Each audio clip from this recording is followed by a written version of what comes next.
What's up, ladies and gentlemen? Welcome in. More Important Issues is sponsored by our sponsors, Tennessee Tap House, Hound Dogs, and Blue Water Climate Control. And here's a quick word from our good friends at Blue Water Climate Control. I'm going to be honest, I wasn't ready, but here they go. People always ask, where did we get the name Blue Water Climate Control? When a Navy ship casts off lines, exits the harbor, and loses sight of land, that's blue water sailing. It takes a team of people to do that. Tireless work, focus, and attention to detail. So much of starting a business is just like that. After it's done, you get filled with deep satisfaction for accomplishing something, and it's quickly followed by, now the real work begins. We're Blue Water Climate Control. Vols are back. Yeah, they had us the first half, I'm not gonna lie. Oh, could be Wayne! I think I got my swagger back. Oh! I love it, baby! Them orange britches. Something about them orange britches. Tennessee wins! Out by Tennessee, Jawan Jennings. Jennings makes the catch. We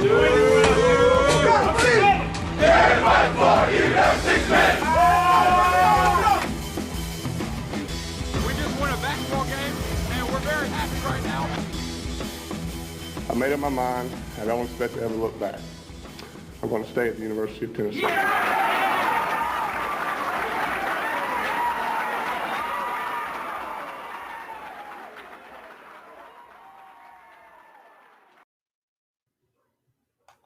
What is up, everybody? Welcome in to a Wednesday edition of More Important Issues. It is Wednesday, July 14th.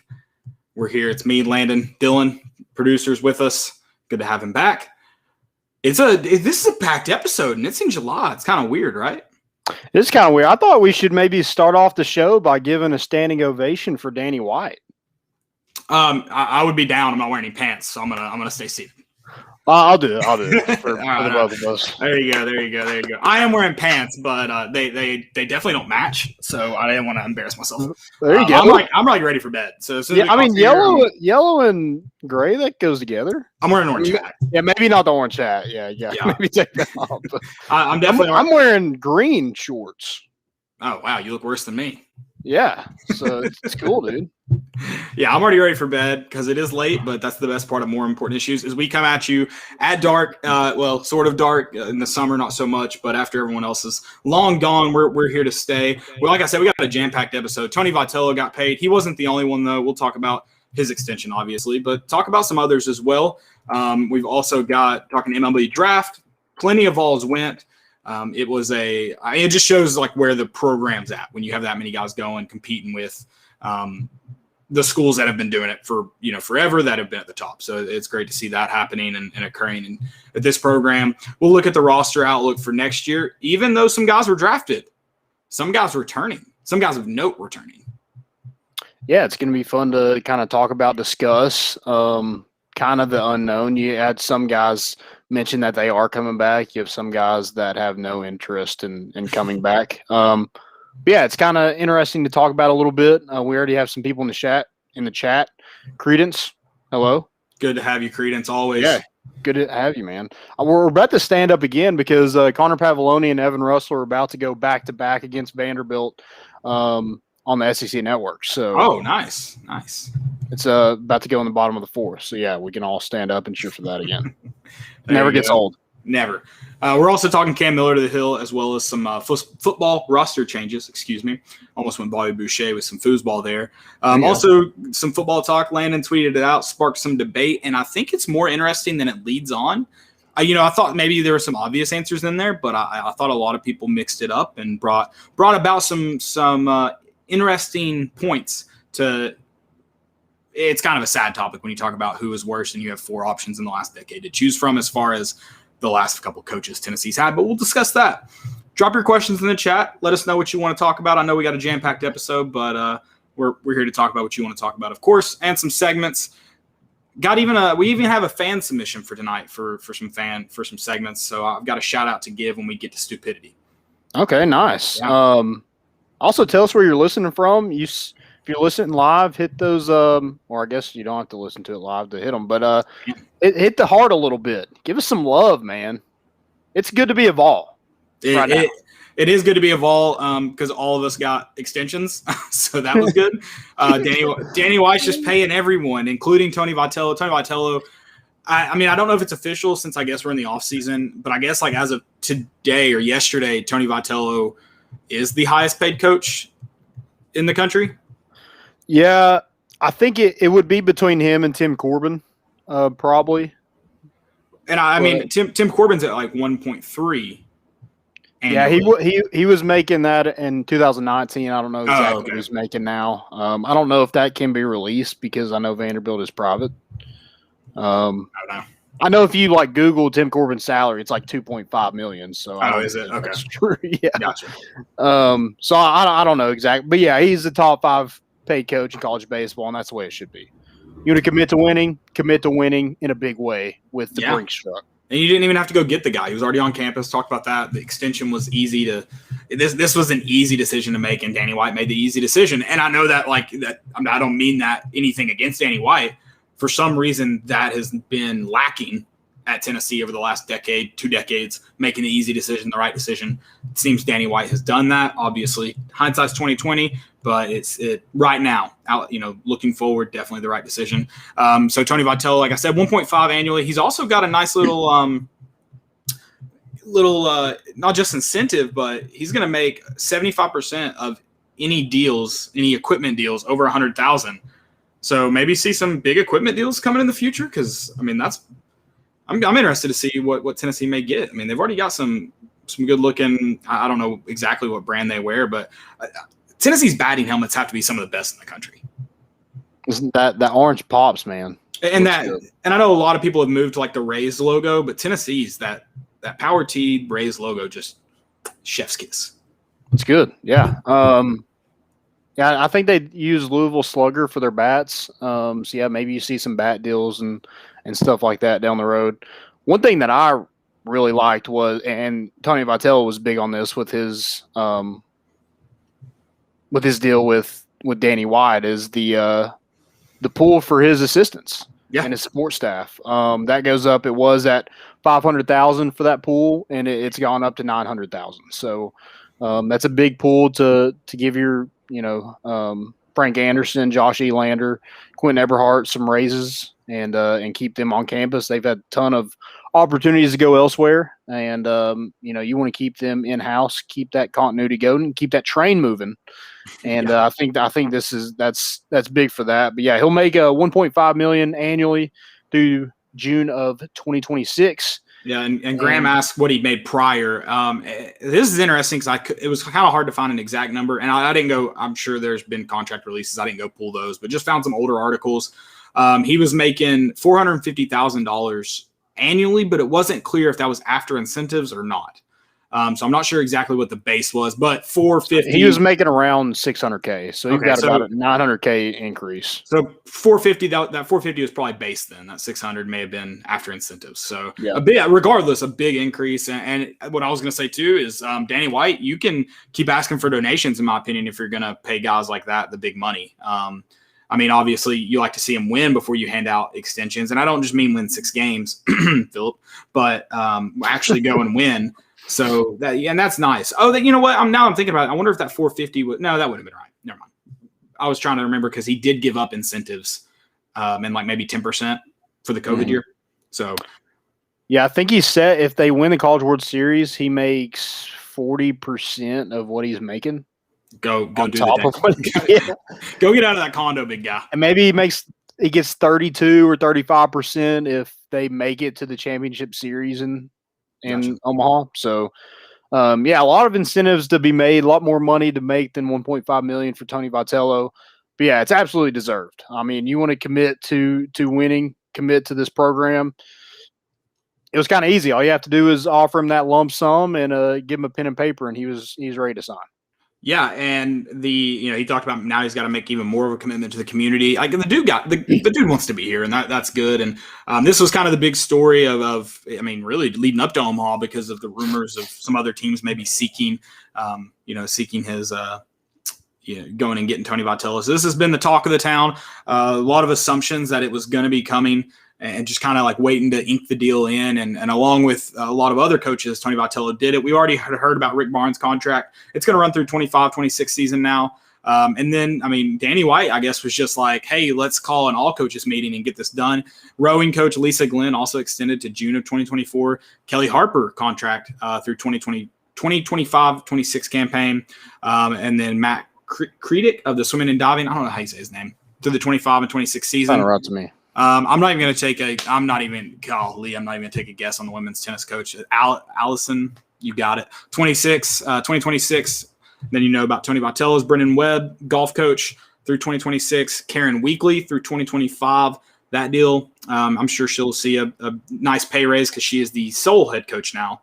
Now that Ralph Weekly had retired earlier this year, and that's going to run through the 2025 season. And then Chris Woodruff, another guy that probably deserved a raise. You had winning SEC championships this year, competing for national championships. He's going to go through June of 2026. Yeah, I mean, you just commit to basically every head coach, pretty much. I love it. I mean, I guess if you want that continuity, you want to quit changing coaches every couple of years, hey, just give them all extensions at one time, and then when those are up, then we'll do something after the fact. I kind of like it. A lot of people were kind of upset that they thought Tony Vitello needed his day. Was that a real thing? Someone mentioned it might be sarcasm. I was hoping maybe it was. Yeah, I didn't really see that.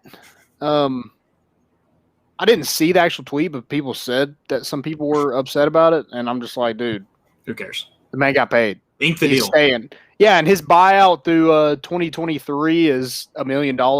I mean, he's locked in. He can't just leave. Whoa.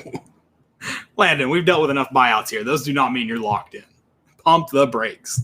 He'll owe Tennessee $1 million. That's fair. That's a good point. So, yeah, it's far from Tennessee having to owe somebody else. But I think Tony Vitello is going to be here for the foreseeable future, and that's what it should be. Absolutely. He's earned it.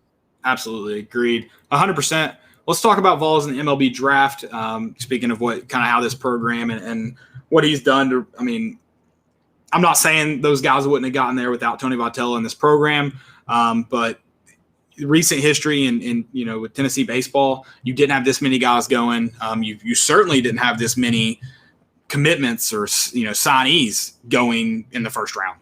And so obviously those guys didn't necessarily get there because of Tony Vitello, but it's big for the program. It shows where you're at. It shows that some of the top talent in the country wants to come and play for your school. And then obviously the guys leaving your school and getting drafted, that's a big deal because it means your school's performing well. It means you're impressing scouts and the guys are getting better while they're on campus because they're improving that draft stock. So a lot of good stuff happening on the as far as moving to the professional front. Yeah, and it's kind of insane thinking Tennessee was pretty much a top 5 team throughout the entire year, especially in SEC play. And you have one guy who we're watching right now on the SEC network is going to hit 2 home runs off the number 2 overall pick in the country.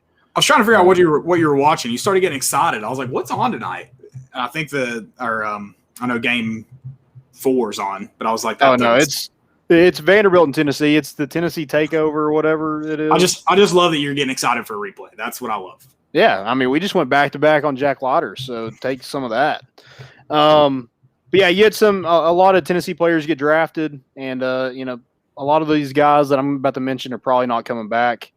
Especially the first 2 days, I don't think any of those come back. Connor Pavoloni kind of mentioned it to me that he appreciates everything Tennessee has done for him. So if you're reading between the lines, yeah, see you later. But yeah, really happy for these guys. I mean, they've done a phenomenal job in their time at Tennessee, and they've built a foundation that this program can really stand on and build on for the future. So Chad Dallas was the first ball taken. He went in the 4th round to the Toronto Blue Jays. Liam Spence went in the 5th round to the Cubs. His best friend and roommate, Max Ferguson, went in the 5th round as well to the San Diego Padres. Connor Pavoloni, I mentioned, 7th round to the Baltimore Orioles. And then Jake Rucker was drafted also in the 7th round to the Minnesota Twins. And then you had in day 3, you had Jackson Leith go in the 12th round to the Texas Rangers. He's from Texas, so that's kind of cool. And then you had Sean Hunley go in the 19th round to the Tampa Bay Rays. All those guys, I just have a hard time thinking any of those guys come back. I think the only two that you can maybe build a case for would be Sean Hunley and Jackson Leith. But, you look at what Sean Hunley did this season, unless he comes back and wants to be a starter, I don't think you can really have a better season than he had this past year. And Jackson Leith, he's older. He's dealt with some injuries in his career. I just think, he's probably to the point where he just wants to play professional baseball. Yeah. So I'd be surprised if any of those two come back. Also, somebody kind of argued with me a little bit today about Luke Lipsius coming back. Not really arguing, just disagreeing. I just said he probably doesn't come back. His brother is in the minors already. This would be his 6th year in the program. I know John Fulkerson has done that with the baseball or the basketball team, but I just think, John Fulkerson, Tennessee guy, Luke Lipsius is from Virginia. I just have a hard time thinking. He's also an older guy that's dealt with some injuries in his career, so it's probably, thinking wise, hey, I need to go play professional baseball if I get an opportunity. Yeah, no, I would agree with that. And it will be interesting to see if he comes back. One of those guys that's kind of been a steady presence for Tennessee. I mean, if he did, that would be fantastic. I think if you're talking about a guy who just kind of brings back consistency, that's Luke Lipsius. Mm-hmm. Yeah, and he had a good year this past year too. So, how much better do you really increase your stock if you come back? It's just a lot of things you got to think about, and a lot of these, it's a hard decision for a young kid to make. And when you're talking about dollar signs and stuff like that, it's even more difficult. So Tennessee also had some kids, some signees get drafted as well. You had Brady House go 11th overall to the Nationals. See ya. Thanks for signing that pen and paper. A bank account probably looked good today. Yeah. Thanks for signing with Tennessee, but good luck in the pros. Yep. Then you had Ryan Spikes, who that was kind of the one people were kind of worried about. And then he gets to the 3rd round. You're like, okay, maybe he's coming to Tennessee. And then he gets drafted in the 3rd round, the 100th overall pick by the Tampa Bay Rays. And the Rays have a really good farm system. I just have a hard time with the amount he got for his signing bonus in that slot. I think they're trying to buy him out of his commitment to Tennessee. So I'd be shocked if he actually shows up on campus. And then you had JUCO infielder Dayton Dooney, picked in the 6th round by the Kansas City Royals. Would probably be in line to maybe start in second base or shortstop position next season. But he gets drafted in the 6th round, so that one's kind of up in the air. He's probably headed to the Royals, if I had to guess. Missouri transfer and then Tennessee commit Seth Halverson was picked in the 19th round to the Phillies, and then Chase Burns, who was a potential first-round pick, gets drafted 2nd to last in the draft in the 20th round by the San Diego Padres. I mean, that was maybe just hey, you want to come? But he's already mentioned to Ben McKee that he's going to step on campus and play for Tennessee. So that's really big. I think Tennessee, looking at their roster next season, this season was kind of led by they had some good pitchers, but I think they're led more by their at the plate and the power that they had at the plate. Next season, it looks like it's going to be that pitching staff is going to be the catalyst of this team with Blade Tidwell, Seth Halverson. You got another transfer from Georgia Southern who had 8 strikeouts against Tennessee back in February when they played him. Pitched 5 2/3 innings, I think, with 3 hits. Only gave up 1 run. Like I mentioned, 8 Ks. And that's Chase Dahlander. You have him. That's going to probably be in line to maybe be a weekend starter. Right. So, yeah, you have a really good – you have Kirby Connell coming back. Blade Tidwell obviously will be back. So you have a lot of options on the mound for the Vols. And, maybe they get Redmond Walsh back. They get Chase Burns, I mentioned.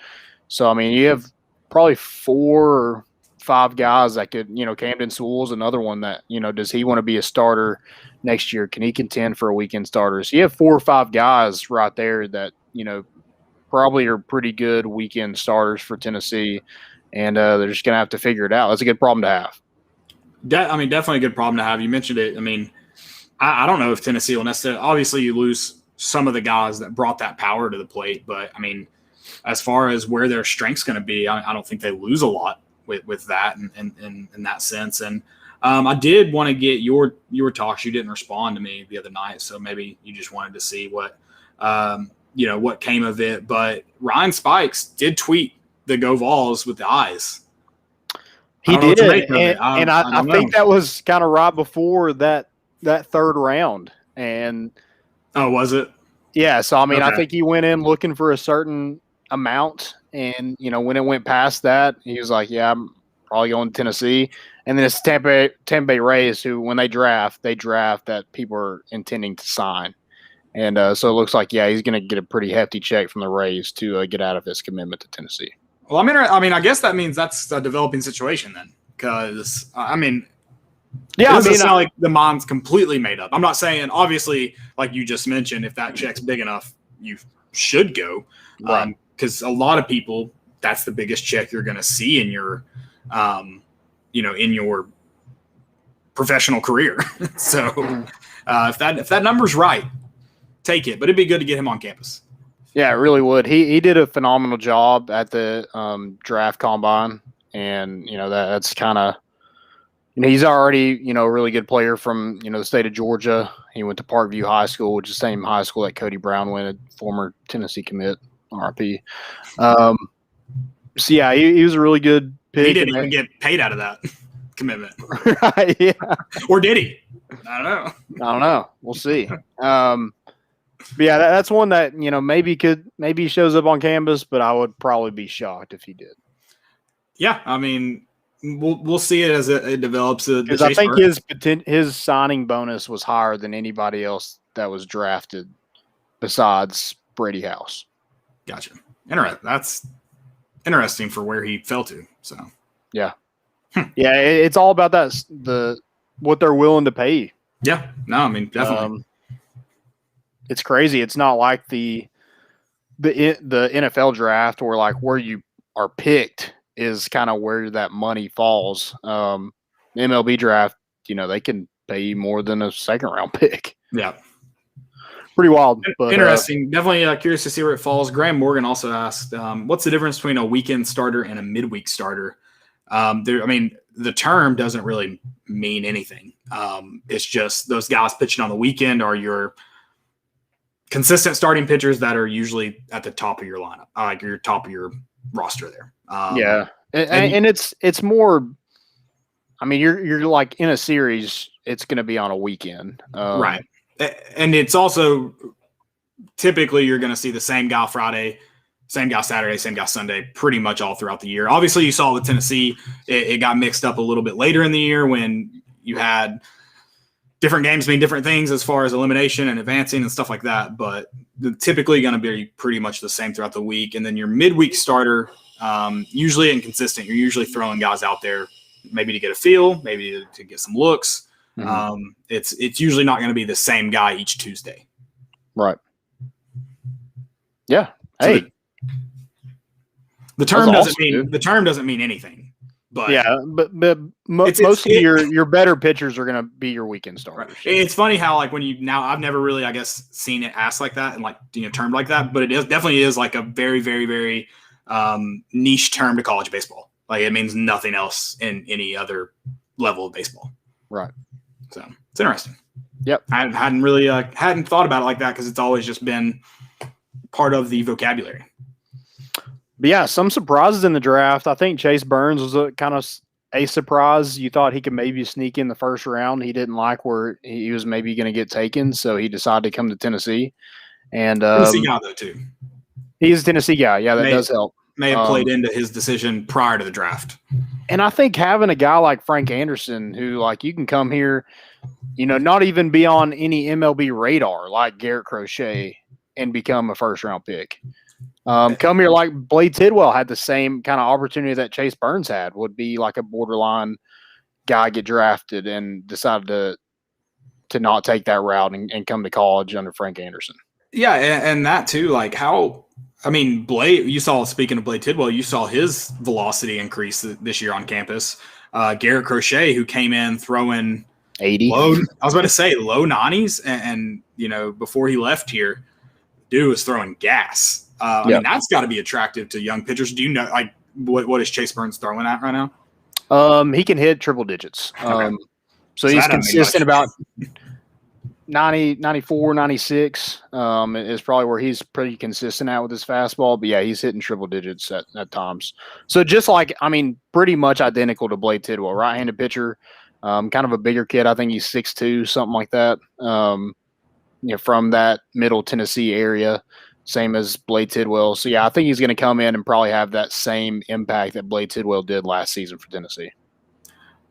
And you saw that's a lot of and you'll take that. No, Blade Tidwell was your Sunday starter throughout the year, going back to that weekend starter. And he came in to kind of finish off the LSU and on Sunday in Super Regionals, and saw him come in on Saturday against who pitched Saturday against Liberty? It was Heflin? Oh my gosh. Yeah, it was Heflin on Saturday, wasn't it? Which is a little bit different. You didn't advance winning that game, so it's a little bit different. Yeah, I think he pitched in the Super Regional Sunday against LSU, yeah. But I was saying, talking about moving him around, Blade did come in on that second day against LSU, and I was thinking he also did in the regional, but that wasn't true because it wasn't an advanced game. You had to win it, or you didn't have to win it, but it wasn't win and be done kind of deal. Right. So. Yeah. But yeah, phenomenal starter for Tennessee. I think he's going to get even better next season. I think with his age, he becomes draft eligible after next season. So maybe only get Blade Tidwell for one more year, but we're going to take full advantage of it next year for that 1 year. I didn't know it was based on age. That's weird. Yeah, I think it falls like a certain birthday. I think that's with every draft. Maybe. I always thought.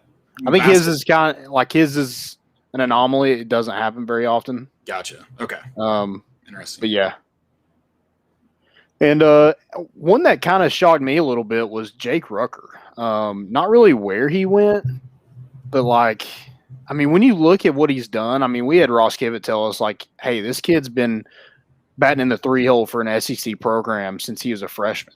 And for him to bat over 300 in the SEC for 3 straight years, I just think that's wild that he hasn't.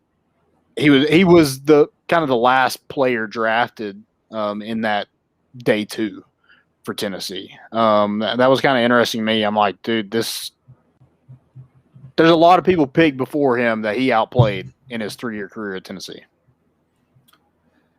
Yeah, the MLB draft's weird to me for that, because you think, number one, you see young guys who haven't necessarily, they play good high school ball and showed out good, travel, but if you've got a guy batting 300 in the SEC going against guys like Graham Morgan actually just mentioned, Jack Leiter, you think you maybe buy into that, have already been there kind of mentality, but you don't all the time. So yeah.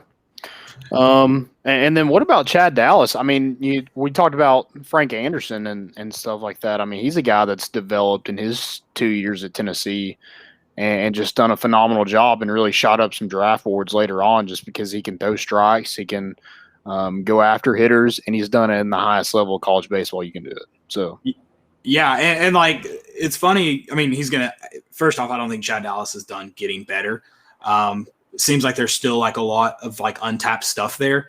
So I'm interested to see how he develops now that he's in the pros. And a guy like Garrett Crochet who never even pitched in the minor leagues. Not that I think that's Chad Dallas's route, but you talked about what Frank Anderson can do. They bring a ton of experience.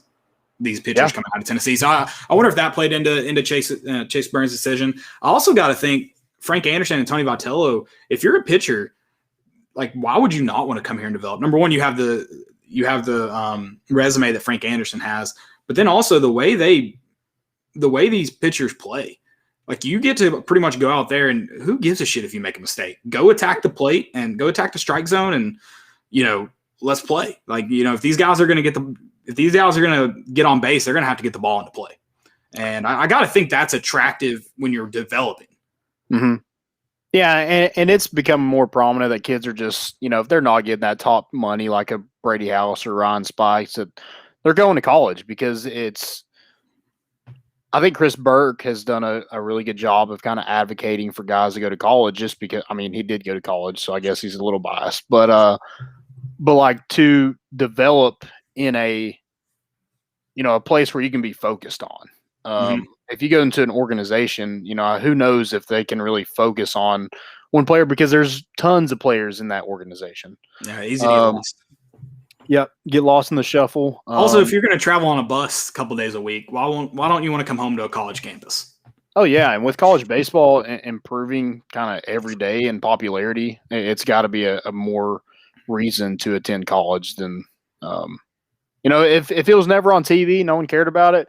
Yeah, I guess that's a reason to go pro. But no one cares about your single A game on Tuesday night either. So exactly, yeah, except for Tequila Tuesday. Yeah, for that, and you mentioned, even that organization, sometimes they don't even care about that single A game on Tuesday. Oh yeah, absolutely, yeah, love it. Real quick before we move on, I know we're going to talk about the roster outlook, which we've kind of covered it, especially with pitchers. Graham Morgan said, how much do you think Leiter's bloodline went into his top 3 pick? That dude's a stud, so I'm not going to bash. He was one of the best pitchers in college baseball. So. I was pretty excited to get a couple off him as a Tennessee fan, and maybe some professional hookup privileges there, but he's definitely earned it too. He also had like 11 strikeouts against us, so we got ours, but yeah, he still had a pretty decent game. Love it. So, which game are you watching? It's Leiter, isn't it? Yeah, it's game's on? Okay. Saturday game. Yeah. Okay. Good deal. Anything else for roster outlook? I know we kind of covered as we flip through that MLB. Well, I mentioned that Tennessee is kind of, probably going to look more to their pitchers next season for that catalyst, maybe lean on down the stretch. But you also have your top 2 RBI guys coming back, and Jordan Beck and Drew Gilbert. 2 guys that I think were first and third in home runs on the team as well. So you have a lot of that, like you mentioned, you have some of that power coming back. I think Kyle Booker is another guy who's going to be in that lineup somewhere. You get some guys back that weren't drafted, and Seth Stevenson. You're going to get Logan Chambers, who is another JUCO signee. Some of those guys, they can play in the middle infield. They can play third base. Have to replace everyone. Yeah, and I think it's going to be a really good competition for the middle infield positions because you have a lot. Like, you have some guys that have kind of waited their turn at Tennessee. You have Logan Steenstra, Cortland Lawson, Drella Ortega. And then you add Seth Stevenson, who's, a really good prospect. You have Logan Chambers, who, I maybe plays third base. Maybe he's a DH. But, you have some guys that are coming in right away and expect to be an immediate impact guy. And, they've played – it's not like they're coming in as a true freshman. They're coming in from the JUCO ranks. So they expect to come in and play for Tennessee right away. And so it's going to be – I guess it's a good problem to have where you have guys that, are competing for that job because they have really big shoes to fill with Liam Spence and Max Ferguson gone. Yeah, definitely. You saw a lot of especially at the plate, you saw a lot of good stuff from young guys. So I'm like you mentioned, bullpen should probably be better next year. Obviously, you lose some key guys, but I'm pretty excited what they bring back to the lineup too. So yeah, it'll be interesting to see what they do at the catcher position with Connor Pavoloni, Pete Durkee, and Jackson Greer all gone. I've heard Colton Kessler's name from Kentucky quite a bit. And, maybe that's where I would turn to if I were Tennessee. If you don't really have a for sure option at the catcher position, I think you can get a pretty solid pickup with Colton Kessler. Also, first base is going to be interesting. Do they move Logan Steenstra? Could they move Trey Lipscomb over there. Could one of the new guys come in and play that position? It'll be interesting to see what they do at that position too, because that's kind of one that's maybe you don't have a ton of option. Ethan Payne has kind of been Luke Lipsius' backup, but with Luke Lipsius playing for, this would have been his 6 or 5 years in the program. You haven't really had to have a reliable option behind him. Right. Definitely going to be a kind of test for Tony Vitello and his staff, kind of hitting on some unknowns. Not necessarily that it'll be incredibly difficult, but it's unknown at this point. So questions are asked. Yeah, to be, being one of those top teams in the country means you're going to have to reload every couple of years. And this is, you lose a lot of your infield. You pretty much, that whole infield on Friday night is gone. Yes. Chad Dallas, Connor Pavoloni, your entire infield behind those two. And, you're going to have to replace all those guys. But you still have potential in the outfield. Kyle Booker, like I mentioned, Evan Russell has the potential to come back. Who knows what he ends up doing. But hopefully some of those guys get some opportunities and, make a decision. And, if they're not coming back, at least give them the opportunity to go play professional baseball. Right. All right, let's flip the script. Go to some football. Is Tennessee. Dylan in here? Dylan's in here. Back? Okay. Dylan's in here. Did he not want to add anything? I know he was. Let's bring. I think he's coming on here. There he is.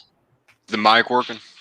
You're working. You're on. Okay, gotcha. I think I got it fixed there. Yeah, no, I was just the Chase Burns is the one that really surprised me because I know I saw. I don't remember which outlet it was, which reporter it was, but I think I saw Chase Burns ranked as high as like 47 on some people's board, which I was looking while y'all were talking about that. I was looking at all the what each draft slot is worth or what it's estimated to be worth. If he went 47, that's a $1.5 million. So I mean, that's a steep amount of money for a kid to just say, hey, thanks, but no thanks to every team. You still had, was it San Diego, 20th round? I mean, 20th round, you're not, it's kind of wasting a pick there. But, I mean, $1.5 million, and then you had Spikes, too. I mean, I think he was the 100th pick to the Rays. That's $581,000. So, I mean, I don't know that it's guaranteed that he's gone, but it's just kind of crazy that you see him, and it's kind of maybe more leaning towards he's going to sign, and a kid like Chase Burns that floating around the top 50 potentially, he's turning down $1.5 million there. So that was just, it's kind of weird to me, but we'll take anybody we can get. Absolutely, yeah. I think he's the number 17th overall high school prospect in the country. I looked at his stat line for the regional semifinals. He pitched 7 innings and had 16 strikeouts in 7 innings. That's not even fair. I think he pitched 56 innings this year and had 12 hits from what I saw. So he's averaging 4.5 innings without giving up a hit. I mean, how demoralizing is that for an opposing team? Just being like, I mean, only one of us is going to get a hit today, so good luck. You're playing 7 innings. I mean, you pick one guy a game that gets to swing the bat and possibly put it in play. and he's out of Beach High School, so it's like he's playing some of the top teams in Tennessee. This isn't a 1A ball where who knows who you're playing night in, night out. He's built like junior year Jalen Hurd too. Not his stat line's kind of like that too. Yeah, he's a big boy.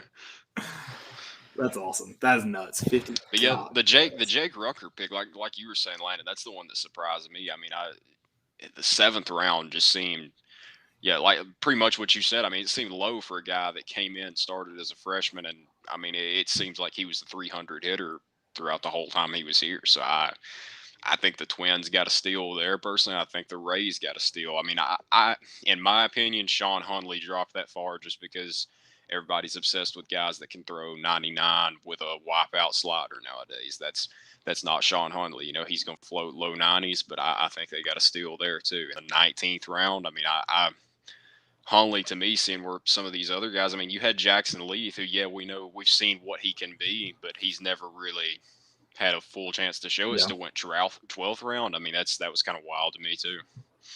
Yeah, and having Sean Hunley.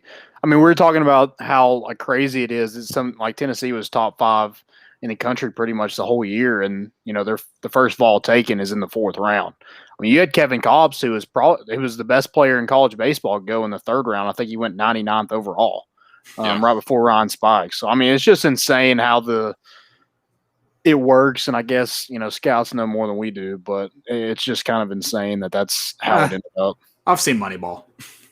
That's true. Yeah, exactly. That's true. Exactly. Jonah Hill knows what I play walking MLB the show. Yeah. Yeah. I think Chris Burke mentioned. I think it was Chris Burke mentioned he thinks Sean Hunley is the steal of the draft. He thinks where they got him, like that's probably going to be high value for that. So Right. there you go. I mean, but me personally, not 17th round and after. I'm looking for guys that, honestly, I would picture kind of a Jackson Leaf that's been injured for a while, never really get to show much in college. Try to get a steal there. I mean, a guy that's, like you said, had one of the better seasons by a reliever last year. Falling that far that's insane. And I think some of those are kind of like they use it like that because they have kind of all the leverage. Like, hey, we don't have to pay you this amount because we haven't really seen it from you. But here you go. Right. You heard your name called. Congrats. Love it. I didn't hear my name called this year. It's pretty disappointing. Breaks a 10-year streak of – actually, last year broke it when they had 5 rounds last year. Yeah. 5 rounds. So, Didn't hear it. Didn't hear it. Not in the top 5. No, not a chance. I knew you were waiting by the phone. I was going to give you a call and just see if you'd pick up too. Who was it that ignored the phone call? What prospect was that? I saw it earlier today. Somebody from the Orioles, I think. I can't remember. Yeah, that's right. Was it Pavoloni? It's like I'm not answering nowadays. I don't answer phone calls that aren't saved into my phone, let alone random area code. So I get that. I do like kind of we're seeing guys get drafted by the same team. Like you have Pavoloni go to the Orioles where Garrett Stallings is at, and then you had Jake Rucker go to the Twins where Al Solari's at. So I think that's pretty cool. A pretty good selling point for your program that, hey, like we have guys all over the MLB. Or I guess minors, whatever. They're in the organization. Yeah, they're there. Don't worry. They're somewhere. Some small town. They're somewhere in there.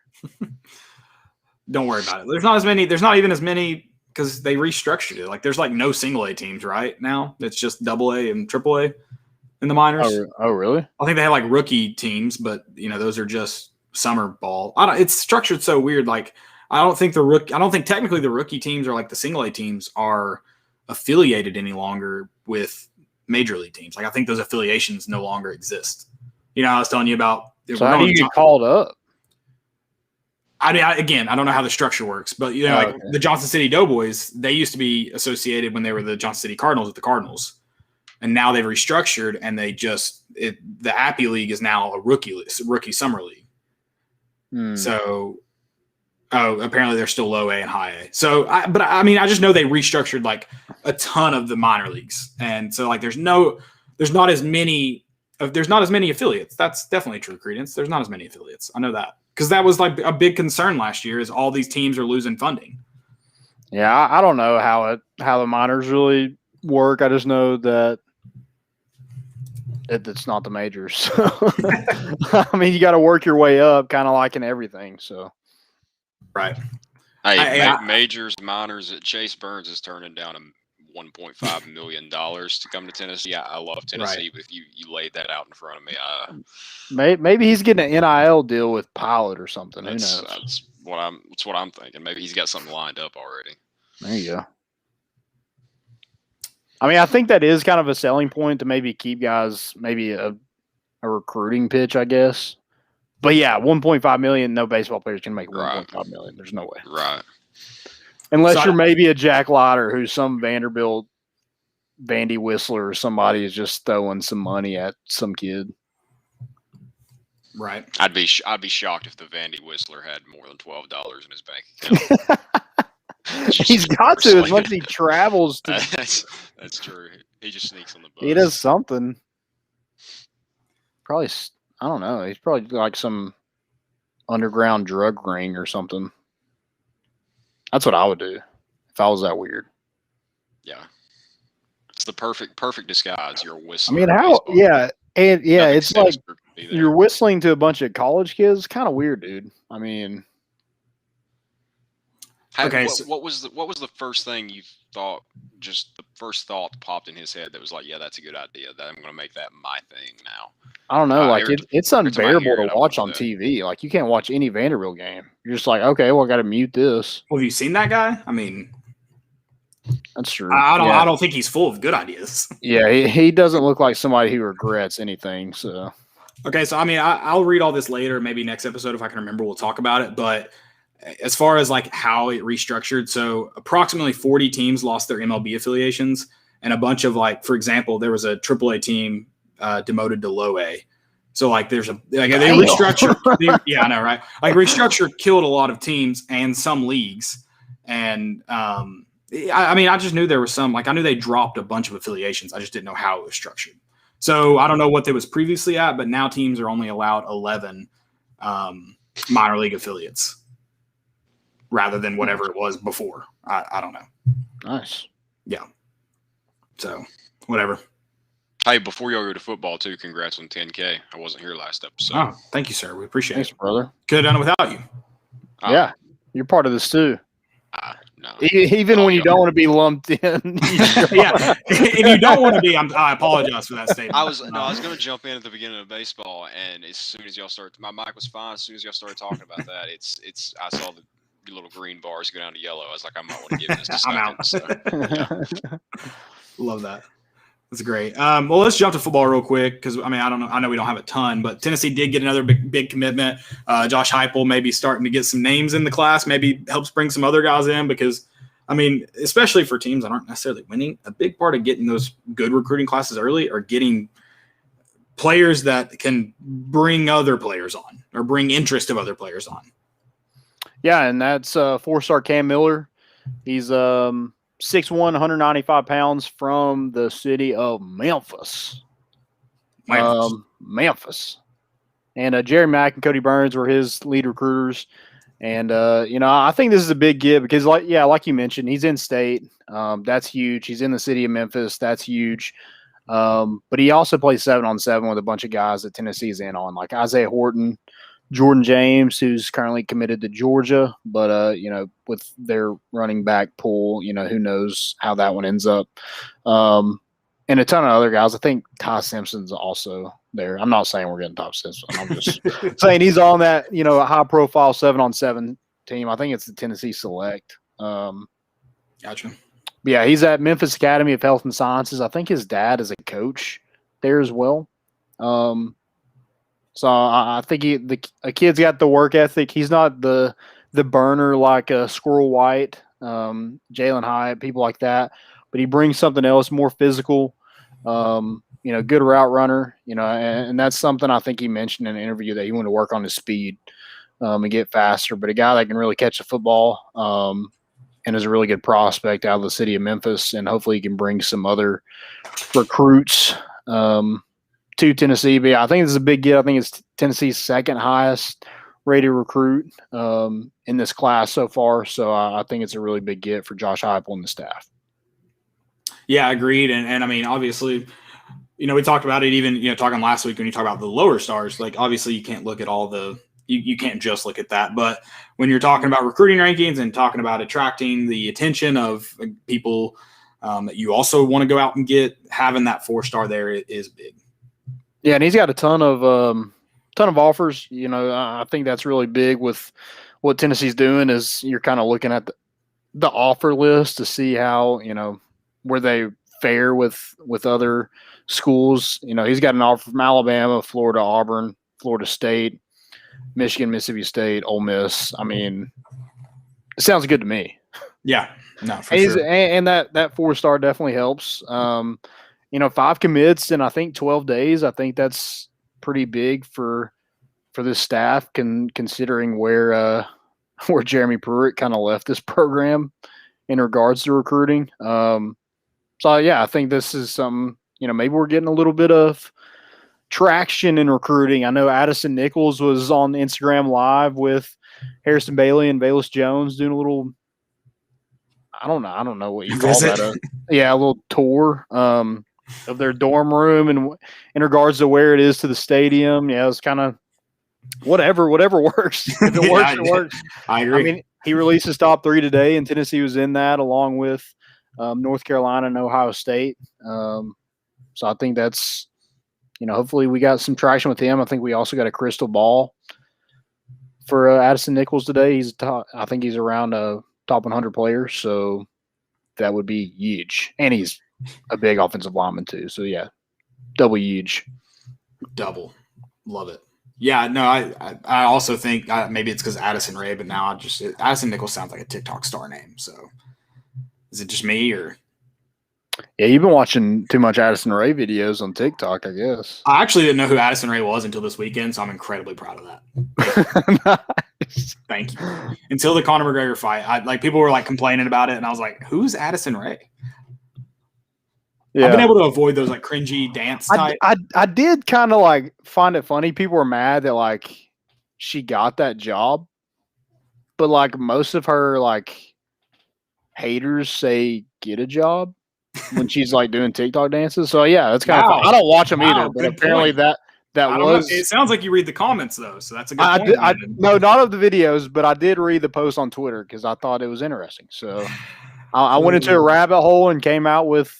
Maybe she's kind of right. Yeah, maybe so. You wanted me to get a job, and now you're mad that I got a job. So, I love it.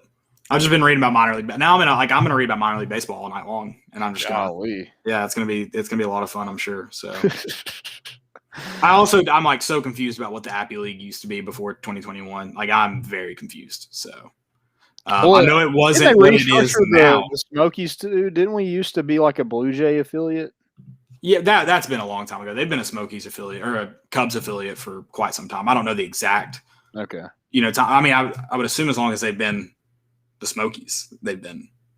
Gotcha. Okay. I was just curious. I think I remember when they were another team at some point. Maybe. Maybe.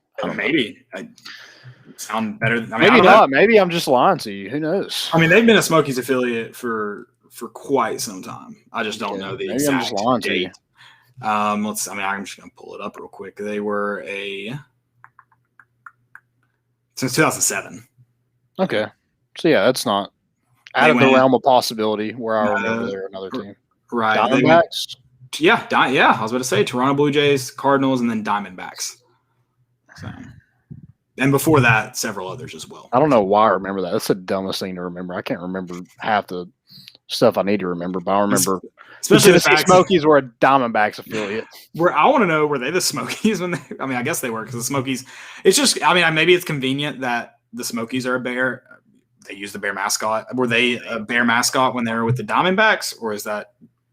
I don't know. Now I have a lot of questions. I have more questions than I have answers now. So. Yeah, I don't know.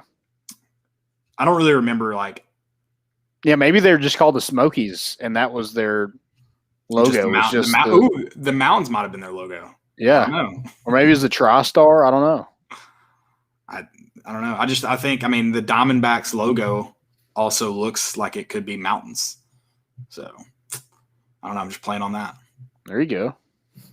Just playing on that. All right. Anything else for football? I know we just really want. Well, I guess we got roster changes. Excuse me. I was going to say. I was just going to go through the roster and kind of mention the changes as we go through it. I don't know if that works for you. If you want to stop any of it, we can. I thought it was interesting. Grant Furking. No clue. Furking. I'm going to say it like that. You shouldn't say it slow like that. But yeah, I'm with you. Grant Furking. There you go. I don't know if that's better either, but there you go.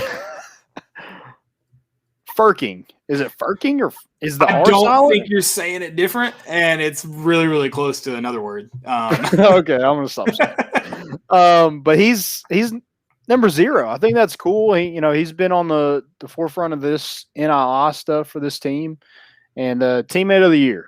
Yep. So, or teammate of the century, I guess. He's making these guys money. I never had a teammate make me any money. So, yeah, I think that's cool. Giving him the number 0. You have Jabari Small went from number 20 to number 2. Javonte Payton, the grad transfer from Mississippi State, will wear number 3. Danico Slaughter goes from 18 to 3. And then let's see, Byron Young will wear number 6. Joe Milton, the 3rd, wear number 7. What do you think? Like it, love it, hate it? I mean, you gotta love it, right? I don't know. I mean, why would I hate it? I don't know. I'm just okay. I didn't know if there's a reason for me to hate it. I just like Casey Clausen vibes. I'm not like he doesn't remind me anything of Casey Clausen, but wearing number 7, maybe does he have a little bit of ice in his veins? Does the jersey come with a little bit of ice? You're gonna need a lot of ice this year, so maybe, hopefully. He's also, if quarterback doesn't work out, this man is 6'5", 244. Right. Yeah, that's a good point. He's a big dude.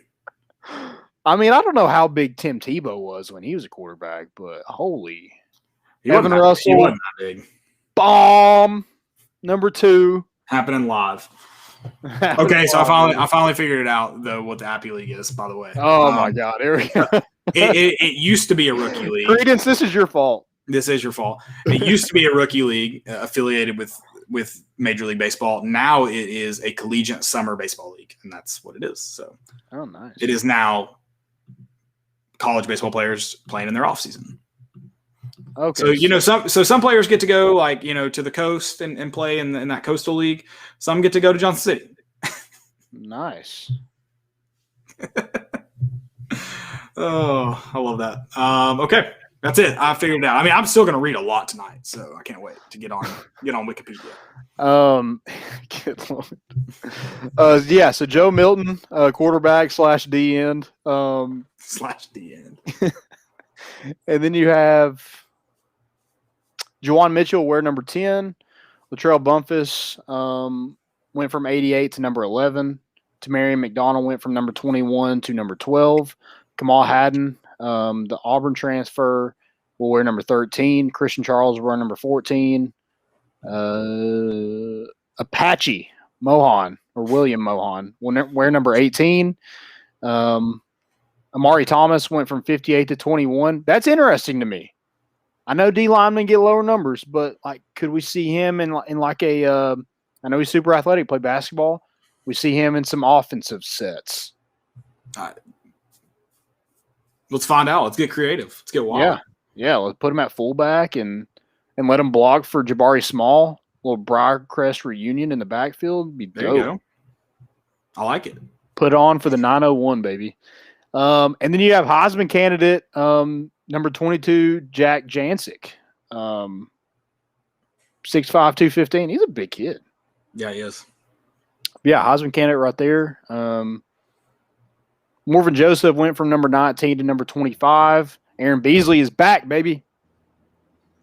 That's not breaking news. That didn't happen, but he's on the official roster, so that's good to see. Number 28 will be Deshaun Rucker. Had some more. Chase McGrath will wear number 40.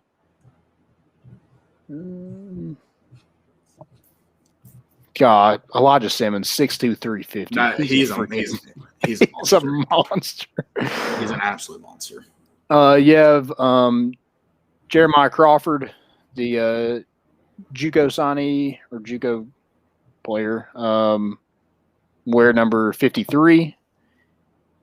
And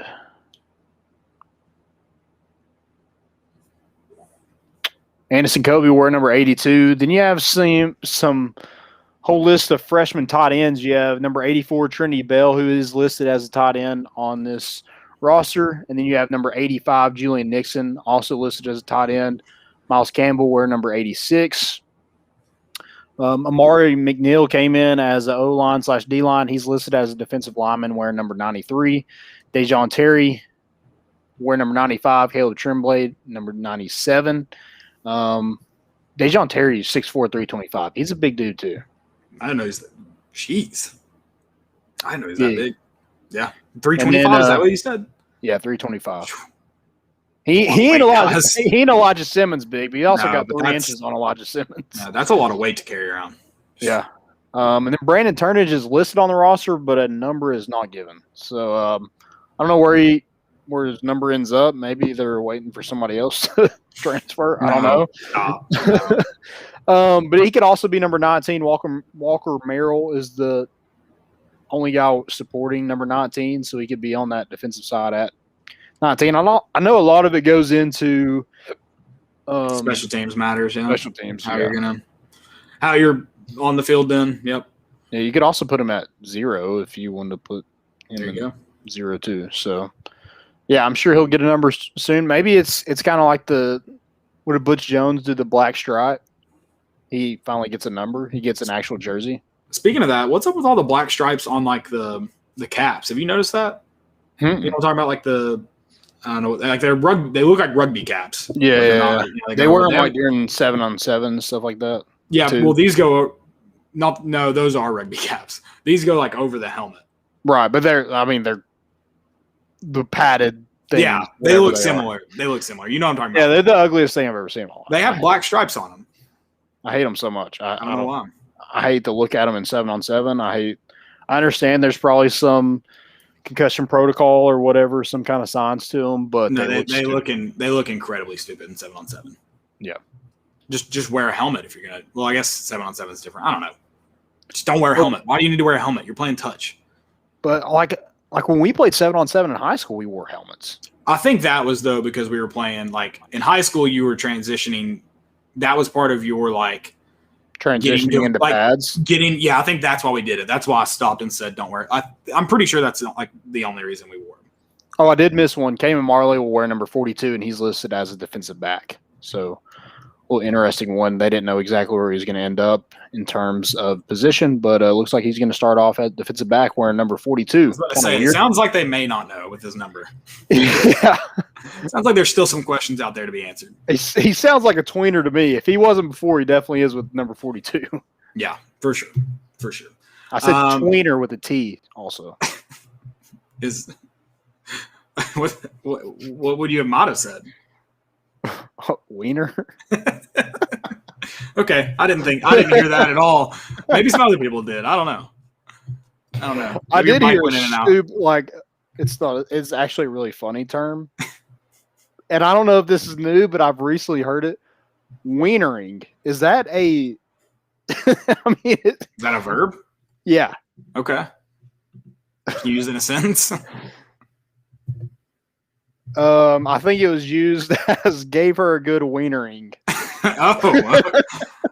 Whew. Did not expect that. Okay. I thought it was like supposed to sound like that, but not. It wasn't. I didn't think it was going to be that. So I'm sorry for asking that, guys. I will issue an apology. I wasn't going to say it. That was my fault. I thought it was going to be one of those like sounds like this, but it's actually this. So that's my fault. I underestimated you. So maybe next time I'll estimate you. We'll see. Stay off TikTok, ladies and gentlemen. Oh, you heard that on TikTok. Great. Yeah. Addison Rae out here just bloodying the minds of of America's youth.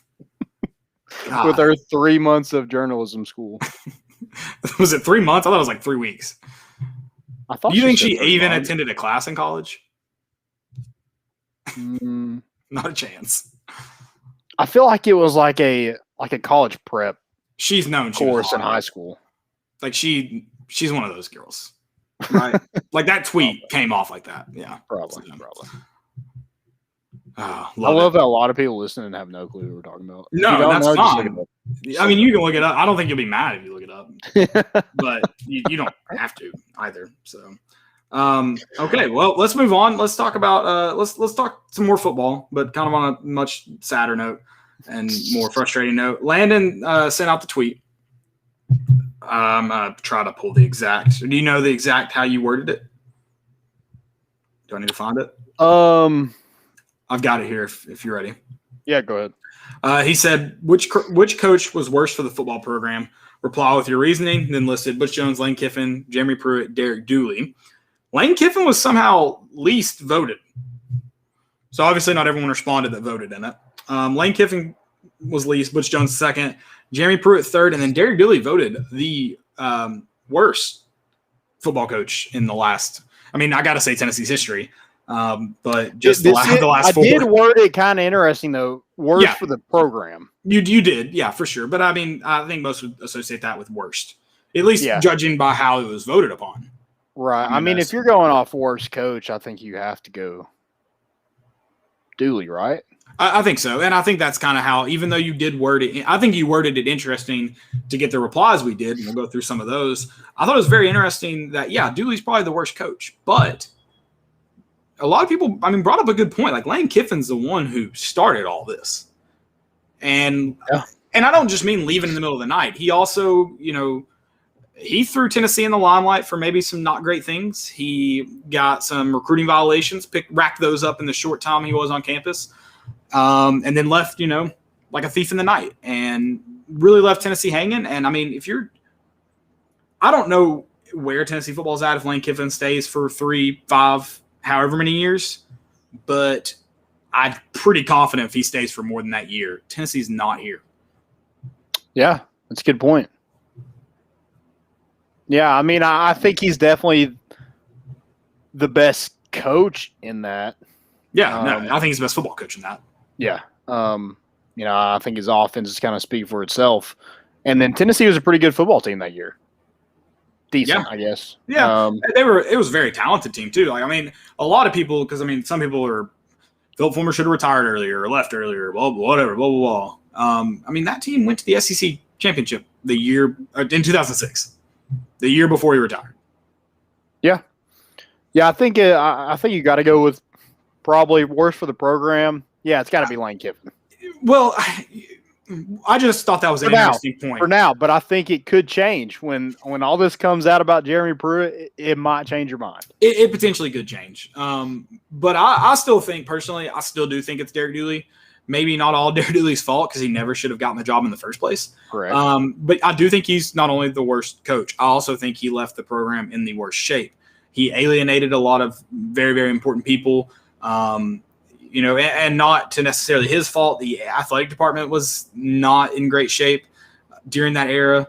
That was, still on the back end of Mike Hamilton.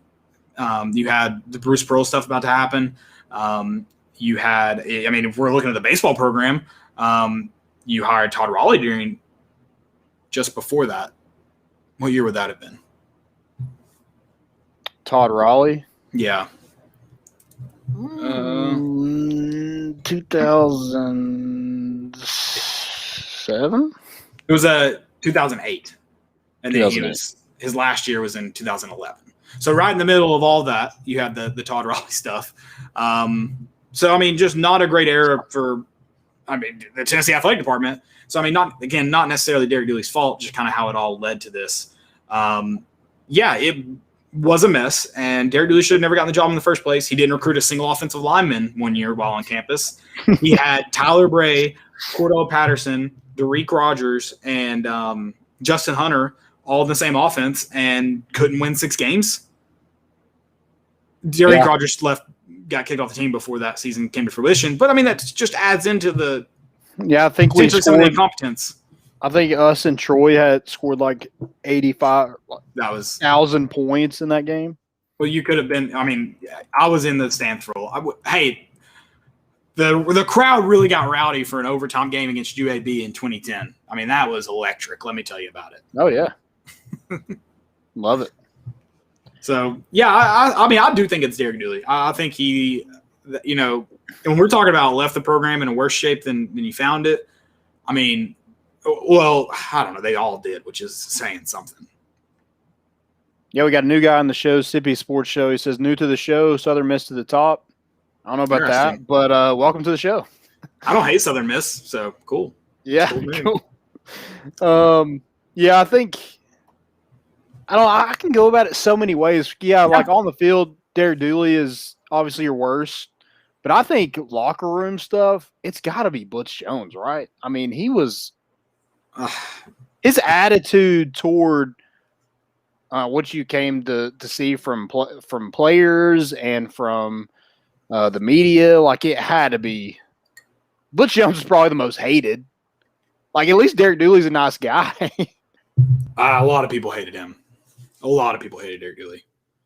Right, but like he's a stand. Like he's never going to really do anything wrong. He's a lawyer, so I don't think he had to worry about recruiting violations. And I don't know. Well, he didn't That was in part. Yeah, that's what I'm saying. I don't know if that's in part because he didn't recruit at all. But yeah, he seemed like a more likable guy than Butch Jones and Jeremy Pruitt. I mean, I think Jeremy Pruitt is and even Butch Jones was always kind of came across as like a little unsure of himself. But I think when you look at how both Jeremy Pruitt and Butch Jones handled the media on the back end of their career, I think it really shows that if you don't have the skin for it, you can't coach major college football.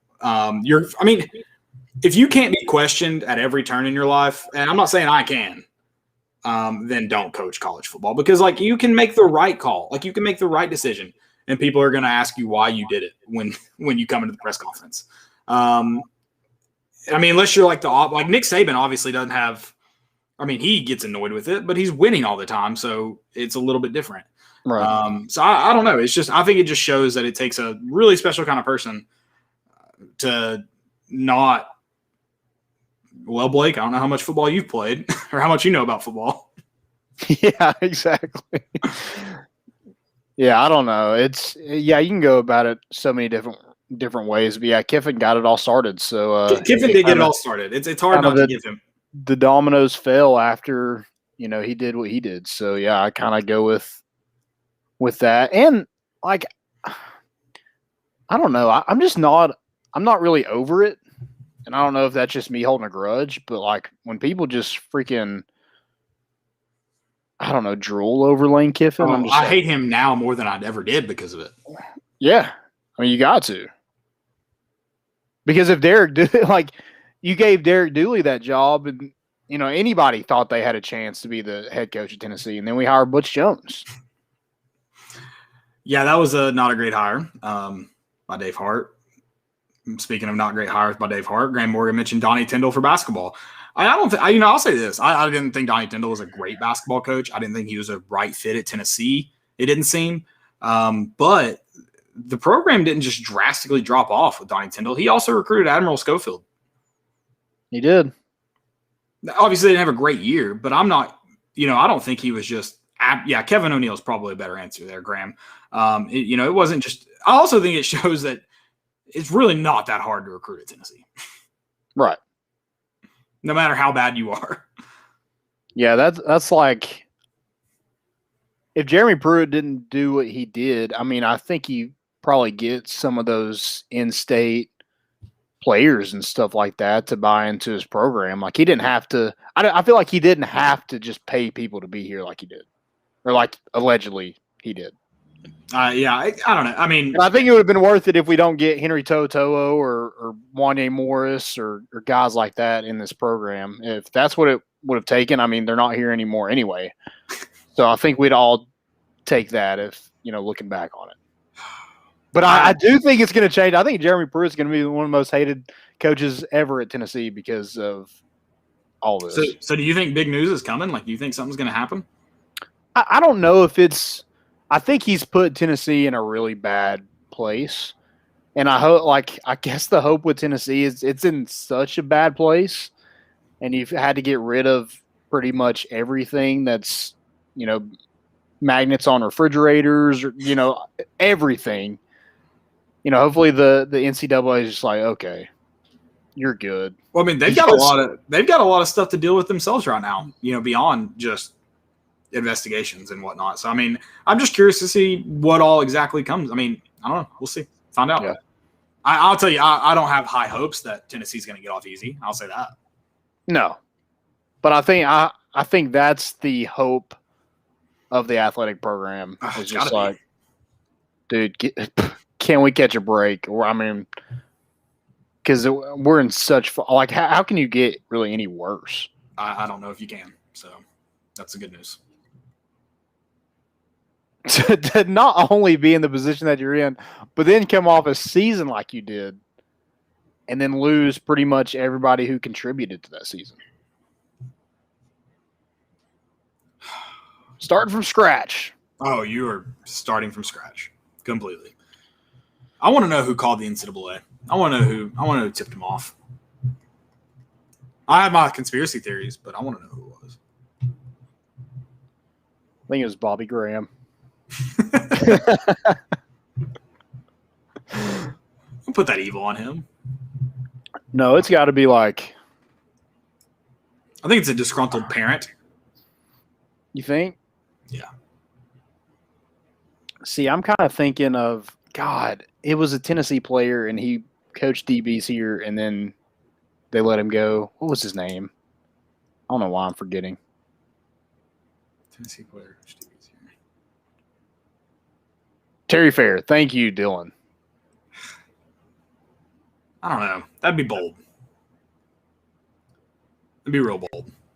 I mean, if it's in the moment and you're trying to get back at somebody who fired you, I mean, I'm not trying to like put any blame on Terry Fair. Or David Johnson. Oh no, not David Johnson. You know, if we're going disgruntled coaches, the reason I'm never going to think it's a coach is because they know that everyone would know. They're in the shit too. The only way I would think it would be a coach is if they were being investigated and they're like, hey, I can get, let's call it even if I can give you more. Mm-hmm. So that's the only reason I'm going to say coach, because they know they'd be blackballed from coaching. Yeah. So that's the only reason I'm going to go no on disgruntled coach. But if we were going to go on it, I'm going defensive line coach at left. Yeah. Brumball. Yeah. Y'all are throwing out names. I wasn't going to throw any names. I was going to let people figure it out for themselves. Context, people. If we're going disgruntled coach, but again, I don't see it. That's my only thing. You better have an NFL job waiting for you. And even they talk in the NFL too. And where's he even at now? Is he coaching anywhere? Or is he just, I guess he got his buyout money and he's just chilling. He's chilling by the lake right now. I have no clue. But dude, from disgruntled parent, there it is. I don't know. I was thinking of who it could be besides a coach. I just have a hard time believing that Rick Pitino can hire strippers / escorts for years and years and years and never even raise an eyebrow. Jeremy Pruitt is handing some kids some cash and it's freaking all over the NCAA's radar. I just have a hard time believing that. Bill Self brought exotic dancers and put it on TV. God, I just want to know what. It's Snoop Dogg. He's like, when you get a Snoop Dogg, you get Snoop Dogg. It's amazing. That's not a recruiting violation. That's just stupidity. I just can't. I have a hard time believing that every Alabama player in Tuscaloosa, every guy that can run a sub 540 in Tuscaloosa is driving a Dodge Charger, and that the NCAA doesn't even look that way. Or you can get somebody on a NCAA wiretap and nothing happens. Yeah, it's incredible. So I just have a hard time believing the NCAA is all our conspiracy theories. Indianapolis is a long way from Knoxville. I can't imagine they're just peeking in for fun every once in a while. Maybe it's so wild the McDonald's bag is they're just like, there's no way that's true. So we're not even going to do anything about it. I will say, first off, I don't believe that's true. The McDonald's bag thing. I hope it is. I love that the baseball team made fun of it earlier in the season. That kind of got taken away. They probably got in trouble for it. But dude, that makes me think it's real now. That's a good point. That makes me think it's real. Yeah.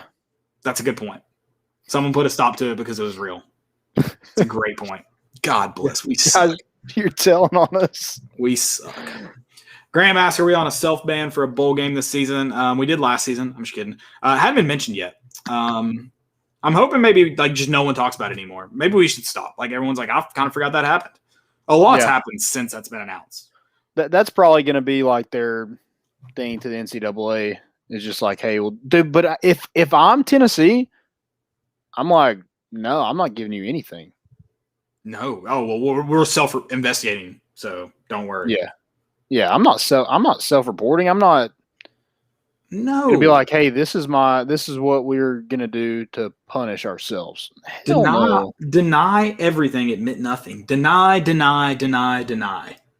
when your back's against the wall, point fingers. I mean, if we're being honest, like the NIL stuff, I mean, there's a guy at Miami giving people cash, and nothing's being done. So, can we just say Jeremy Brew is just ahead of schedule and with the NIL stuff? He got confused. Bless his heart. He doesn't know. He doesn't know how to work calendars. He thought it was 2021 already. Just give him a break. He's from Alabama. You expect him to know the difference between 2020 and 2021? Get out of here. Math is hard. Math is very hard. All right. Any more questions? That's all I got. Oh, yeah, that's all I got. All right, let's run through some what's trending. My first one, DK. Speaking of, I don't know if she's a TikTok star. DK Metcalf struck out in the Celebrity All-Star Game, which makes me feel a lot better about my short-lived adult league softball career. You said she. You said she. Well, the tweet, like the whole thing was like some girl got on base, I think hit a double. I don't know how she ran, to second because she could barely run. But some girl, it might be a YouTube or TikTok star, hit a double, and then DK Metcalf struck out. So, damn. Yeah. It was not a good strikeout either. He missed the ball pretty bad. So. Pretty ugly. It wasn't great. Also, apparently they played the All-Star Game the day before they showed it on TV. Or not the All-Star Game, the Celebrity Softball Game. Sorry. Well, there you go. It's very weird. Very weird. I've also got T-shirts. T-shirts are trending. Urosh. Did you see his fit? Blopsich. He's wearing a Rick Barnes dressed as a pope. Yeah, what does it say? Rick Barnes is my homeboy or something like that? Something like that. I can't remember. I can look it up. But yeah. I just love that I love that he's dressed as the pope. And we call him Deacon Barnes. Yeah, I think maybe Oh, no, he's dressed as Jesus. Never mind. Okay. I was about to say, little denomination is a little off. I guess the robe, you see a robe, you assume Pope. Okay. That's the best of us. Hey, I mean, there's preachers that wear robes. I've been to some. I don't know what he's dressed as. He's wearing a robe. That's the point. So is he Hugh Hefner? I mean. Yes. Yeah. Yes. It's a great look. I loved it. My next one is Richard Sherman. Oh. Was booked at 6:08 this morning at the Seattle Correctional Facility for burglary domestic violence. What the? How did I not see this? I don't know, dude. I mean, it's just. Dylan, did you see this? What the crap? How did I miss this? Did they say like? Oh, here we go. Yeah, he was denied bail apparently. I don't know. Yeah. Just yeah. I don't. Apparently, his wife said nothing happened. Makes me sound either it's pretty serious or Richard Sherman may not have money. I don't know. Which he took Crabtree's chain, so he should have at least a little bit, I would think. Bond it. That's what I'll do. If you're going to steal chains, pawn it. Make him have to buy it back. That's hilarious. Throw it on the ground. Apparently, he was. Wait. They're also investigating a hit and run. Damage to State Department of Transportation property. That was at 1 a.m. Dude, he just went on a rampage last night. What the crap? A car struck a concrete barrier.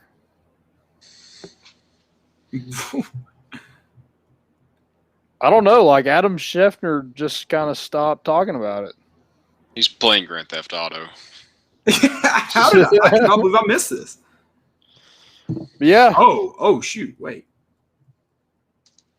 Yeah, his wife said nobody was harmed.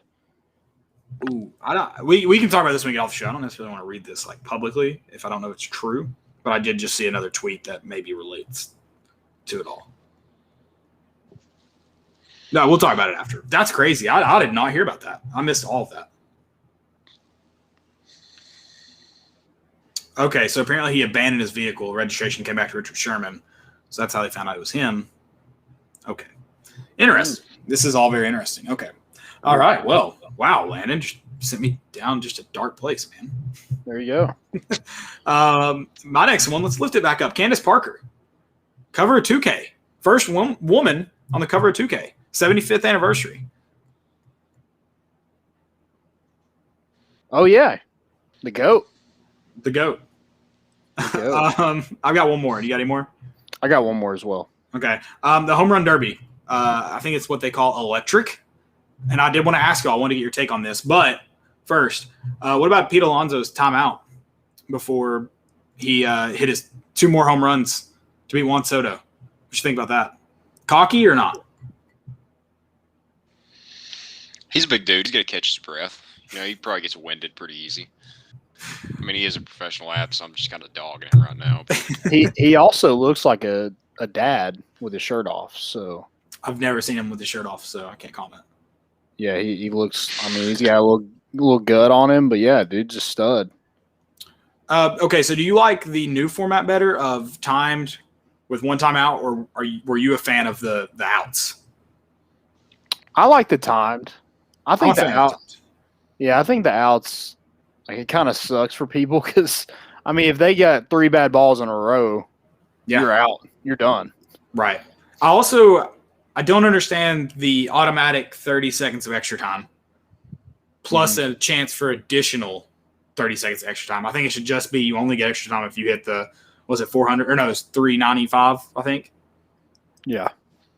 I think the new format it's entertaining, but it's like ever since they've done it, the announcers can't keep up with it. It's like you lose track of what's a bomb, what's going foul, what's going short. Like, and since Chris Berman's not there, I've just kind of lost interest in it since. Back. Yeah, it's still good to watch, but they do need to that point. They do need to have like a clock on it. So because I think there was some debate on whether it should be the ball lands or the ball whatever. Now it's like as fast as you can hit them. Now I think there should be like, all right, you have to wait, 3 or 4 seconds, however many seconds after you hit. So clock starts then the ump sent you, or either till the ball lands or till the ball's past the fence, one or the other. Just so, like you said, because yes, it was incredibly confusing. I'm pretty sure. Who was it? Someone I'm pretty sure hit tied home runs. They didn't count the last one. And they never addressed whether exactly how many he hit, whether one was missed, because like you said, it was incredibly hard to keep up with. Yeah, I know what you're talking about. It was like it's kind of like basketball. It had to be out of their hand. The pitch had to be out of their hand for it to count. Well, that happened a lot. There was, I think it was Story, right at the end, he had 2 home runs, but it wasn't clear if he did actually have 2 home runs or if it just seemed. The better broadcast, I didn't start watching until after that one. So the ESPN2 had the is it the stat tracker? Is that what it's called? Where it tracks the distance and stuff. And they also had a screen at the bottom that counted not home runs and home runs. So you could see what ball actually left the park. You could see if he hit a home run or if he didn't. They were actually counting it on the announcer still couldn't keep up. So they do need to fix that. But I like the clock better. I think the clock's a lot more fun. Yeah, apparently Ohtani doesn't take practice swings. I don't know if that's actually true, but I read that somewhere. So his pitcher sucked. Yeah, hasn't taken BP all year, which is insane. Oh, wow. Yeah. Well, he hit a 415-footer or 515-footer in freaking BP before the Derby. Yeah, lead the league in bombs. Yeah. Love it. I have one. So the Bachelorette implemented a rule basically telling the guys not to jerk off. Oh, wow. During their time. Was there is there a problem? Too many guys are jerking off. Did they get the bathroom? That was Katie's idea. I don't really know why. But yeah, it was Katie wanted them to, I don't know, save themselves for. So they feel like they're married before then. Before they get I don't married. know, but I'm just like, dude, they're not if they go to the fantasy suites, I mean, this is gonna be I've got a lot. Hold on, I've got a lot of questions about this. Do they what's their sleeping situation? Are they all in is it a bunkhouse? They have their own rooms? Because these dudes are just jerking off with 4 dudes in a room. They're animals, and they should be. I think they have a roommate or two. Yeah, that's disgusting. How do you keep track of this? That's a good point too. Is this just the buddy system, or just? Yes. I guess they got to wear a camera, or there's some I don't know. I don't know how it works. That's a good point. I kind of don't want to know how it works. I mean, I don't want to find out how it works. I'd like to know. I don't need to watch how it works. Yeah, that's a very strange. I missed that. I didn't actually watch, but I was in the room as Emily watched it the other night. But yeah, that's an interesting development that it shouldn't. First off, I don't think it should be a rule. If you're in a room with another guy, you shouldn't have to be like, "Hey, dude, no jerking off."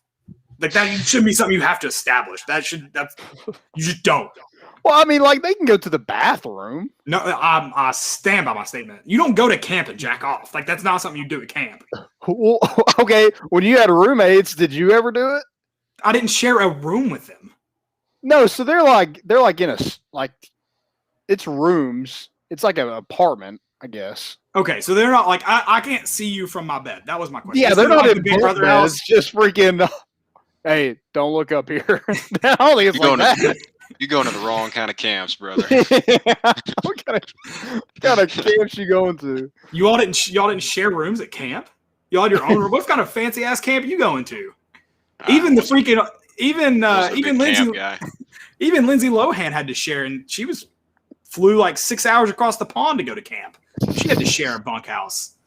Get out of here with those camps you're going to. Oh my gosh. All right, let's get to stupidity. That was a stupid segment we just did. That was a stupid That's segment. pretty good. So we had another Southern Miss question that I just want to talk about because Frank Gore was mentioned. Apparently, Southern Miss got new uniforms. Will it change anything else with the Golden Eagles going forward? I'm going to say it will change things. I don't know what it'll change, Sippy, but it'll change. Yeah, sure. I just want to mention Frank Gore because if you've never watched him run the ball in slow motion, go do it. It's hilarious. Just trust me. I do know they got Frank Gore Jr. I did bet on some. Yeah, I did bet on some Southern Miss this past season. I don't know if I won or lost. Go watch on basically everybody, but go watch Frank Gore run the football in slow motion. I have done that. I have done that. Unfortunately, like I didn't like. I wasn't like rewind and bring it back. But it did put in slow motion. The ESPN guy knew exactly what he was doing. Oh yeah. It's like it was like the guy who works the hot girl camera with the crowds. There you go. Yeah. All right. Stupidity's an epidemic. Yeah, my first one is the Miami Marlins tweeting, want to see Jazz hitting inside the park home run, and it had Ronald Acuna, with a torn. Was it ACL? Yeah. MCL. Yeah, he's basically laying in the outfield pretty much unconscious, and that guy just wasn't watching the game, right? Like he saw it come across the box score and was that'll be a good video. Well, look at this. They got a social media assistant posted for a job. Yeah. Yeah, can't do that, man. I mean, read the room. It's great. This one, I've got one, and me and you actually kind of had a similar debate, but not as stupid as this debate. At volunteer_27 said, I think I speak for the majority of UT fans when I say I would rather score 35 points a game and go 5-7 than score 18 points a game and go 7-6, 6-6 with a bowl win. At volunteer_27, I would rather win more games. I don't care how it happens. I don't care if I win 7 games, I'd rather win 7 than 5. It's that simple. Oh yeah, 100%. 100%. I just love that it was like a twist of our debate where you were like, I'd rather lose 60-80 than 30-10. And I was just like, I'd rather win. And you're like, I know. Well, that's what I'm saying. It's not as dumb like that debate was dumb because we're dumb. But I mean, we're obviously wanting to win 7 games over 5. That's not a debate. Caleb's not here for the hypotheticals. I'm just like, what an incredibly dumb statement. I don't care if Derek Dooley is our coach and we're winning games. So freaking be it. Dude, Evan Russell just hit that freaking grand salami, and Tim Corbin wants to freaking swallow his gum through his neck. Most electric Tennessee sporting event I've ever been to. Oh, that was heavenly. That was good stuff. I've got You have one any more? I've actually got two more. I've got a fan submission. I'll do that last. My next one's on me. Maybe I was drunk. So Saturday night, Chattanooga Football Club tweeted out a picture. They tweeted out this picture. Mm-hmm. Do you guys know who that is? Is that Messi? Okay, it is, but he's wearing a Chattanooga FC uniform. Okay. And I sent it to my brothers, and I was like, this dude on Chattanooga's team looks a lot like Lionel Messi. As soon as I sent it, I was like, shit. I was like, you weren't wrong. I was not wrong. I was like, crap. That's Lionel Dude, Messi, guys. Eminem looks a lot like that dude from 8 Mile. I swear. I was not that drunk either. I was like, God dang it. Like, what an idiot. How do you like It's crazy. It's crazy how they found actors that look so much like it. Gotcha. I'm such an idiot. This is the fan submission. Did you all see this one today? Oh, yeah, I did. That was going to be my next one. Yeah, so this was – I'm so sorry, but I'll give a shout-out here. So if you all don't know, that was – if you zoom in, it's Joe Burrow's Heisman. I don't know why they couldn't Photoshop that out, but Josh Hickman sent that one to me today. I'd missed that. I hadn't seen it yet, and that's hilarious. Like, because it's one of your SEC West rivals, and you're promoting their Heisman winner. Right. And can we also talk about that kid as an offensive I lineman? was going to say, for a guy who can't ever win the Heisman. I'm like, what stats are you going to put up, brother? It's so many pancakes this season. But yeah, you might get to. If you're lucky, you'll get to see Joe Burrow's Heisman. Yeah, can you contribute to another Heisman from another team? I guess I don't know.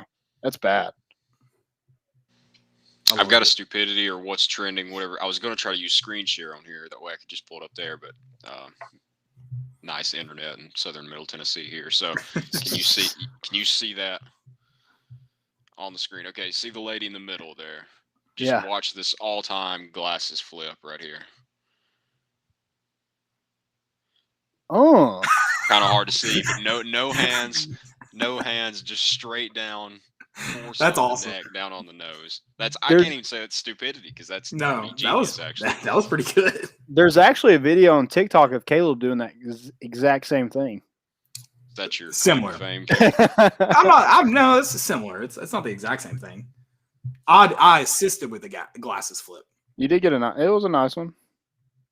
But for my producer role, though, that's another thing I can add in. I didn't even know we could screen share on this, and then I saw that button. I was like, "Oh, that's nice for future reference." I honestly don't know how it works, though. So I've never done it. So I was just gonna hit that button and find out later, but we'll take a look. I'm all about riding. Just ride and find out. Brody put in nice shirt, by the way, Landon. Thank you, sir. Oh yeah. Whoa! I'm gonna go change real quick, guys. Brody put in the chat, imagine being at camp with Frank Gore. He better know the rules. And then Sippy, I've loved having you in here. Come in here, we'll just talk some Southern Miss football. Talking Houston baseball this year and Southern Miss football. He said, this one I got to read because apparently they had 3 coaches last season. I didn't know that. And they won 3 games. Guess who else won 3 games? Brother. All right, I'm going to get off here and go kill myself. So, hey, it was fun. It's been a long episode. It has. I've loved it. Talked a lot of we covered a lot. Baseball, football, all of it. I was wrong about minor league affiliates. They did cut some, okay? I just thought they cut more than they did. I'm sorry. I thought they just hashed, slashed everything. Put you on, man. He did. Well, he was right, and I was wrong, and I'm sorry. Credence. I apologize. I'm more concerned with what's going on in Upper East Tennessee, and I didn't consider the rest of the country, so I apologize. Yeah, we got to get Dylan a raise. We got to get his internet fixed. It picks and chooses one day. We'll figure it out one day. Do you have Comcast? Is that the issue? Oh no, it's Monster Broadband. Oh, it's broadband. There's a reason you've never heard of it. They can't. Yeah, I was about to say that might be a reason. They can't advertise because they don't have internet.